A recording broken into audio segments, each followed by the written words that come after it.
Neck pain is extremely common. I think everybody at one point or time in their life will have neck pain. It's also a very common it's a very common problem that primary care docs see in their offices. So it definitely is extremely common. It has many causes. The majority of them are benign. And that's why most of the time we always recommend a type of conservative treatment before moving forward with any type of surgery. And again, it all depends on the cause of the neck pain. So when it comes to treating neck pain, the modalities of treatment are usually tailored to the cause of the pain itself. 8 times out of 10, the main cause of neck pain is coming from the muscles of the joint or the joints, or the ligaments of the neck, and these are typically what we term as myofascial neck pain, and these are benign. Treatments for these usually involves over-the-counter medication, massage, physical therapy, injections, and other types of what we term conservative means of therapy. Once we start diving more into the degenerative process that involves the spine, and you start having pinching of nerves or herniated discs, then the treatment becomes a little bit more complex and may or may not require surgical intervention depending on how the patient is doing or if they're starting to have neurologic deficits. Occasionally, neck pain can be due to some more serious condition, such as cancer, and typically the treatment for these involve surgery, followed by some type of radiation therapy and chemotherapy.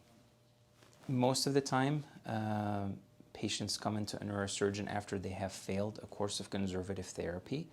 A lot of times, patient has been worked up by their primary care physician and an MRI was obtained, which shows bulging discs or arthritis involving the spine, which we call spondylosis. And a lot of times patients are referred to a neurosurgeon after that. Also, it's very important for patients to be referred to a neurosurgeon if there is evidence of a neurologic disorder or a dysfunction, such as neck pain that radiates down the arm, numbness, tingling, or weakness of the extremity. If there is evidence of difficulty with ambulation associated with the neck pain. Some of the other red flags that we recommend is neck pain that is consistent, especially at nighttime, associated in a patient who has a history of cancer. So these are all red flags. Any type of loss of function or weakness that is associated with neck pain, the recommendation will be for that patient to be referred to a neurosurgeon for further evaluation and treatment. Typically, surgery is recommended in case the patient has a surgical pathology, and by that I mean pressure on a nerve causing symptoms, whether it's numbness, tingling, or loss of function, or worsening pain that has failed to conservative therapy, or in a case of a pathological situation whereby you have a type of cancer that is involving the spine. These are typically the recommendations for surgery. So typically the gold standard for treating neck pain is cervical fusion. The second modality is decompression.